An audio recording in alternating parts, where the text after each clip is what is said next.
ఓం మహాగణపతి నమః. మనము శనిగ్రహం వల్ల కలిగేటటువంటి ఫలితాలు ఏ విధంగా ఉన్నాయో చూద్దాం. ముఖ్యంగా ఈ సంవత్సరంలో శనిగ్రహం యొక్క మార్పు, శనిగ్రహం యొక్క సంచారంలో మార్పు అనేది కలుగుతుంది. ఈ మాసంలో అంటే మార్చి నెలలో 29వ తేదీ రోజు శని మనకు కుంభరాశి నుంచి మీనరాశిలోకి సంచారం చేస్తున్నాడు. శనిగ్రహం ముఖ్యంగా ప్రతి రాశిలో 2.5 సంవత్సరాలు సంచారం చేస్తాడు. అంటే 2.5 సంవత్సరాల తరువాత మనకు ఈ శనిగ్రహము మీనరాశిలోకి సంచారం చేస్తున్నాడు. కాబట్టి ఏదైతే 2.5 సంవత్సరాల నుంచి వస్తున్నటువంటి ఫలితాలలో మార్పులు అనేవి ప్రతి రాశి వారికి ఈ శనిగ్రహం వల్ల కలుగుతాయి. అయితే ముఖ్యంగా అందరము శని అంటేనే చాలా వరకు భయపడుతూ ఉంటాం. అంటే 7 ఏళ్ల అర్ధమ శని కానీ, లేదా అర్ధాష్టమ శని కానీ, లేదా అష్టమ శని కానీ అంటేనే ఇక కష్టాలు తప్పవు, బాధలు తప్పవు అని చాలా మంది యొక్క అభిప్రాయం. అయితే ఈ శనిగ్రహం వల్ల ఏదైతే ఈ అభిప్రాయం ఉందో అది చాలా తప్పుడు అభిప్రాయం. ఎందువల్లంటే శనిగ్రహం ఇచ్చేటటువంటి ఉత్తమమైనటువంటి ఫలితాలు ఏ గ్రహం కూడా ఇవ్వదు. అదేవిధంగా శనిగ్రహము నేర్పేటటువంటి జీవిత కాల పాఠాలు ఏ గ్రహం కూడా నేర్పదు. కాబట్టి శనిగ్రహము వల్ల ప్రతి వ్యక్తికి చాలా మంచి ఉపయోగాలు, మంచి ఫలితాలు కలుగుతాయి. ఒకవేళ మనము చరిత్రను కనుక చూసినట్టయితే శనిగ్రహము వల్ల అదేవిధంగా ఈ 7 ఏళ్ల అర్ధమ శని కానీ, లేదా అర్ధాష్టమ శని కానీ, అష్టమ శని కానీ అనుకుంటున్నాము. ఆ యొక్క సమయాలనే అంటే 7 ఏళ్ల అర్ధమ శని, అర్ధాష్టమి మనకు 2.5 సంవత్సరాలు ఉంటుంది. అదేవిధంగా అష్టమ శని కూడా మనకు 2.5 సంవత్సరాలు ఉంటుంది. ఈ కాల సమయంలోనే చాలా మంది వ్యక్తులు ఎంతో ఉన్నత స్థానాలను కూడా పొందిన వారు ఉన్నారు. అదేవిధంగా వాళ్ళ జాబ్లో కూడా ఎంతో హై పొజిషన్స్ కూడా పోయిన వారు ఉన్నారు. కాబట్టి ఈ యొక్క శనిగ్రహం గురించి ఎటువంటి భయాందోళనలు పొందవలసినటువంటి అవసరము లేదు అని మనవి. ఇక మనం చూసినట్టయితే శనిగ్రహం ఏంటి అంటే శనిగ్రహము కర్మకారకుడు. మన గ్రహాల్లో చూసినట్టయితే రవి ఆత్మకారకుడు, శని కర్మకారకుడు. అంటే శని మనము చేసినటువంటి కర్మలకు అనుగుణంగా ఫలితాలను ఇస్తాడు. అంటే మీరు మంచి కర్మలు చేసినట్టయితే మనకు మంచి ఫలితాలు వస్తాయి దానికి తగినట్టుగా. అదేవిధంగా మీరు చెడు కర్మలు చేసినట్టయితే చెడు ఫలితాలను కలుగుతాయి. కాబట్టి శని ముఖ్యంగా మన కర్మకారకుడు అని అంటారు.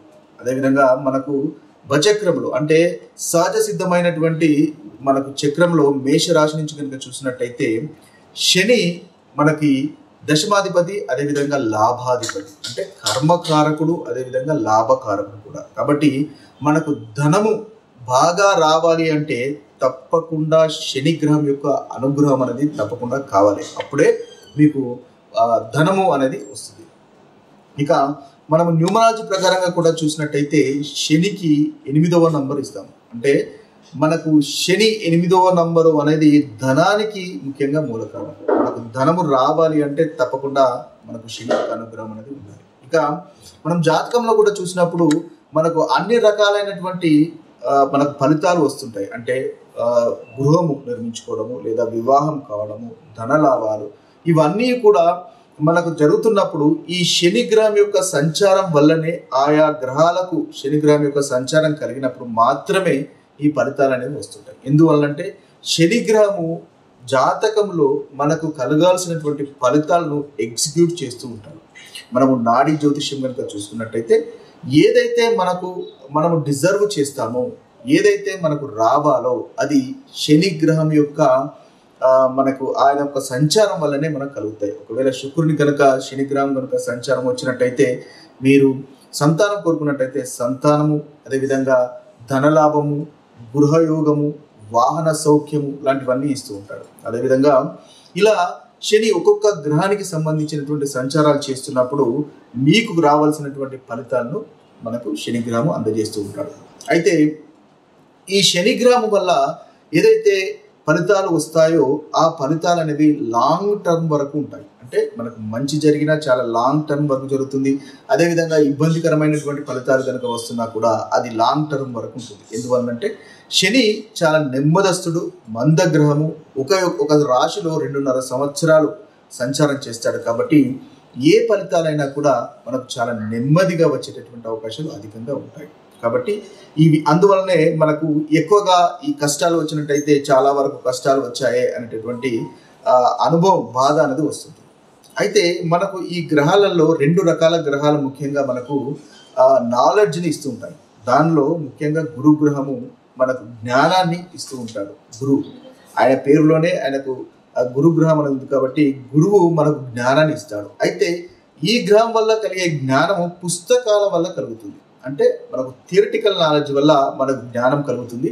ఆ జ్ఞానాన్ని మనం ఉపయోగించుకొని మంచి పనులు చేస్తూ ఉంటాం, మనం అభివృద్ధి పొందుతూ ఉంటాం. అయితే శని గ్రహం వల్ల కూడా ప్రతి వ్యక్తికి జ్ఞానం అనేది కలుగుతుంది. కానీ శని గ్రహం ఇచ్చేటటువంటి జ్ఞానము పుస్తకాల రూపంలో ఉండదు, అనుభవపూర్వకంగా ఉంటుంది. అనుభవపూర్వకంగా అంటే ఏంటి? మనకు జీవితంలో కష్టాలు కలిగించి తద్వారా ఏదైతే మనకు రావాల్సినటువంటి జ్ఞానాన్ని ఆయన అందజేస్తుంటారు. కాబట్టి జీవిత పాఠాలు, జీవిత సత్యాలు అనేవి మనకు దాదాపుగా ఏదైతే శని గ్రహం వల్లనే కలుగుతూ ఉంటాయి. ఆ యొక్క శని దశ అంతర్దశలు కానీ మనం అనుకున్నట్టుగా ఏదైనా అర్థం శని, అర్ధాష్టమి, అష్టమ శనులు వచ్చినప్పుడే జీవిత సత్యాలు అనేవి మనకు బోధపడుతూ ఉంటాయి. తద్వారా మనకు మన ప్రవర్తనలో మార్పు అనేది రావడం ద్వారా మనకు అభివృద్ధి అనేది జరుగుతూ ఉంటుంది. ఒక ఉదాహరణ కనుక తీసుకున్నట్టయితే మనకు ఒక గాయము అయింది అనుకోండి. కాబట్టి ఆ గాయము నయం కావాలి లేదా ఏదైనా వ్యాధి నయం కావాలి అంటే దానికి సంబంధించినటువంటి ఆపరేషన్ చేయవలసినటువంటి అవసరం ఉంటుంది, దానికి స్టిచెస్ చేయవలసినటువంటి అవసరం ఉంటుంది. కాబట్టి ఈ ఆపరేషన్స్కు స్టిచెస్ చేయడానికి మనము ఎంతో కొంత బాధను అనుభవించవలసినటువంటి అవసరం ఉంటుంది. అయితే ఈ బాధను అనుభవిస్తాము, కానీ మనకి ఏదైతే ముందుగా ఉన్నటువంటి ఆ గాయమో లేదా వ్యాధి ఉందో ఆ వ్యాధి అనేది నయమవుతుంటుంది. అంటే అది నయం కావడానికి మనం ఈ బాధను అనేది తప్పకుండా అనుభవించక తప్పదు. అదే శనిగ్రహం యొక్క అనుగ్రహం అన్నమాట. అందువల్ల శనిగ్రహం యొక్క ప్రవర్తన విధానం అనేది ఆ విధంగా ఉంటుంది. కాబట్టి ఈ శనిగ్రహం గురించి ఎవరు భయపడవలసినటువంటి అవసరం లేదు. ఆయన వల్ల ధనలాభము, చాలా అభివృద్ధి అనేది జరుగుతుంది. అయితే ఈ శనిగ్రహం మనకు ఈ సంవత్సరంలో ముఖ్యంగా ఈ మార్చి 29వ సంవత్సరంలో మనకి కుంభరాశి నుంచి మీనరాశిలోకి వెళ్తుంది. కాబట్టి ఆయన కలగజేస్తున్నటువంటి ఫలితాలు ఏ విధంగా ఉన్నాయో చూద్దాం. ఇక సింహరాశి వారికి వారి యొక్క సంచారాన్ని మనము కనుక ఒకసారి గమనించినట్టయితే ఈ సింహరాశి వారికి కుంభరాశి నుంచి మనకు మీనరాశిలోకి శని సంచారం అనేది జరుగుతుంది. మార్చి 29వ తేదీ నుంచి జరుగుతుంది.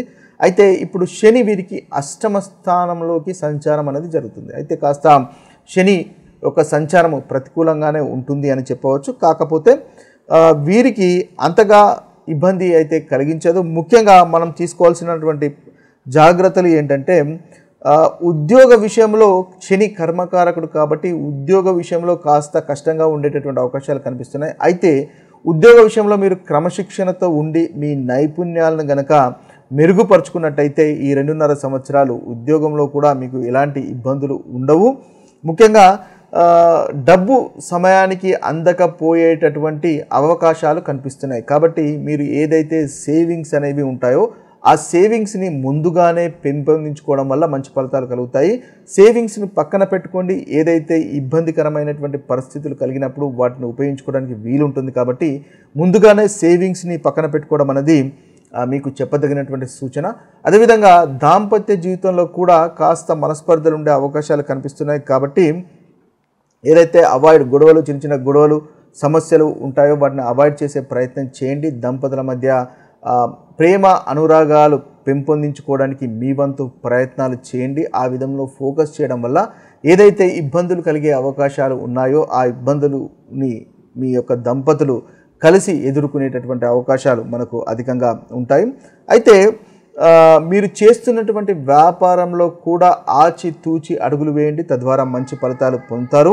ఇక చూసుకున్నట్టయితే అధికంగా ముఖ్యంగా శ్రమ పడవలసినటువంటి అవసరం ఉంటుంది. కాబట్టి దానికి ముందుగానే ప్రిపేర్ అవ్వడం వల్ల మనకు సింహరాశి వారు చాలా చక్కటి ఫలితాలు అనేవి మీరు పొందగలుగుతారు. ముఖ్యంగా యోగా, ధ్యానము, మెడిటేషన్ లాంటివి అలవర్చుకోండి, తద్వారా మంచి ఫలితాలు అనేవి కలుగుతాయి. ఇవి స్థూలంగా సింహరాశి వారికి శనిగ్రహం వల్ల కలిగేటటువంటి ఫలితాలు. ఇక శనిగ్రహము వల్ల కలిగేటటువంటి బాధలు తొలగిపోవడానికి పరిహారాలను కనుక మనం ఒకసారి గమనించినట్టయితే శనిదేవుని యొక్క ఆరాధన, అనేది ముఖ్యంగా ఒక మంచి పరిహారంగా మనం చెప్పుకోవచ్చు. శనివారం శనిదేవునికి నైవేద్యాలు, శనీశ్వరునికి నైవేద్యాలు సమర్పించడం వల్ల ఉత్తమమైనటువంటి ఫలితాలు కలుగుతాయి. అదేవిధంగా శని గాయత్రి మంత్రము లేదా ఓం శం శనిశ్చరాయ నమః అనేటటువంటి మంత్రాన్ని కూడా శనివారం 108 సార్లు జపించడం వల్ల శనీశ్వరుని వల్ల కలిగేటటువంటి బాధలు తొలగిపోయే అవకాశాలు మనకు అధికంగా ఉంటాయి. అదేవిధంగా శనిదేవునికి నల్ల నువ్వులతో నూనెతో కనుక మనము దీపం వెలిగించడం అనేది శుభప్రదంగా చెప్పుకోవచ్చు. ఇవే కాకుండా శనీశ్వరునికి ఇంకా వివిధ రకాలుగా పరిహారాలను చేసుకోవచ్చు. ఇక చూసినట్టయితే దానం చేయడం వల్ల కూడా శని వల్ల కలిగేటటువంటి బాధలు తొలగిపోతాయి. ముఖ్యంగా బీదలకు నల్లటి వస్త్రాలు దానం చేయడం వల్ల మంచి ఫలితాలు కలుగుతాయి. అదేవిధంగా గోశాలలో గోవుకు మనము ముఖ్యంగా సేవ చేసుకోవడం వల్ల కూడా మంచి ఫలితాలు కలుగుతాయి. అనాథలకు ఏదైనా తినడానికి మీరు ఇవ్వడం వల్ల, ఆహారం దానం చేయడం వల్ల కూడా శనిగ్రహం వల్ల కలిగేటటువంటి బాధలు తొలగిపోతాయి. అదేవిధంగా హనుమంతుని ఉపాసన చేయడము, హనుమాన్ చాలీసా పఠించడం వల్ల కూడా మనకి శనిగ్రహం వల్ల కలిగేటటువంటి బాధలు మనకు తొలగిపోతాయి. అదేవిధంగా మంగళవారము శనివారం, ముఖ్యంగా హనుమాన్ చాలీసా అనేది మంగళవారము శనివారము పఠించండి, తద్వారా మంచి ఫలితాలు అనేవి మీకు కలుగుతాయి. ఇక చూసుకున్నట్టయితే ముఖ్యంగా శని దేవుని యొక్క అనుగ్రహం పొందడానికి తీసుకోవాల్సినటువంటి నల్ల నువ్వులు తినడము లేదా నల్ల నువ్వులతో చేసినటువంటి నూనెతో తలను మర్దనం చేసుకోవడం వల్ల కూడా మనకు మంచి ఫలితాలు అనేవి కలుగుతాయి. అదేవిధంగా ముఖ్యంగా శని కర్మకారకుడు. అన్నిటికంటే ముఖ్యంగా శని వల్ల కలిగేటటువంటి బాధలు తొలగిపోవాలంటే మనము డిసిప్లిన్డ్గా ఉండాలి, క్రమశిక్షణతో ఉండాలి, పెద్దలను గౌరవించాలి, తల్లిని ముఖ్యంగా గౌరవించడం వల్ల మంచి ఫలితాలు అనేవి కలుగుతాయి. ఎవరైతే డిసిప్లిన్గా ఉంటారో, వారు చేస్తున్నటువంటి కర్మ పైన ఫోకస్ చేస్తారో, మంచి పనులు చేస్తారో, ధర్మబద్ధంగా న్యాయబద్ధంగా ఇతరులను మోసం చేయకుండా ఉంటారో వారికి ఎటువంటి శని వల్ల కలిగేటటువంటి ఎటువంటి ఇబ్బందులు కలగవు. ఏదైతే అర్ధాష్టమ శని కానీ, అష్టమ శని కానీ, 7 ఏళ్ల అర్ధపు శని కానీ జరుగుతుంది అనుకుంటున్నారో అలాంటి వారు ముఖ్యంగా ఈ ధర్మబద్ధంగా గనక మీ యొక్క ప్రవర్తన కనుక ఉన్నట్టయితే మీకు ఎలాంటి ఇబ్బందులు కలగవు. ఎందువల్లంటే శని కర్మకారకుడు, ధర్మబద్ధంగా నడవడాన్ని కోరుకుంటాడు. కాబట్టి ఆయన మీరు చేసేటటువంటి పనుల ప్రకారంగా ఫలితాలు ఎగ్జిక్యూట్ చేస్తాడు. కాబట్టి మీ యొక్క ప్రవర్తనలో మార్పు అనేది రావడం వల్ల మంచి ఫలితాలు అనేవి మీరు పొందగలుగుతారు. ఇక ముఖ్యంగా చూసినట్టయితే 7 ముఖాల రుద్రాక్షను ధరించడం వల్ల కూడా శనిగ్రహం వల్ల కలిగేటటువంటి ఫలితాలను మనము ఇంకా ఇంప్రూవ్ చేసుకోవచ్చు. ఇవి స్థూలంగా శనిగ్రహం వల్ల మంచి ఫలితాలు కలగడానికి తీసుకోవాల్సినటువంటి పరిహారం. ఇక మరొక వీడియోలో మరొక రాశి ఫలితాలతో కలుద్దాము. అంతవరకు సెలవు. సర్వే జనో సుజనో భవంతు, సర్వే సుజన సుఖినో భవంతు. నమస్తే.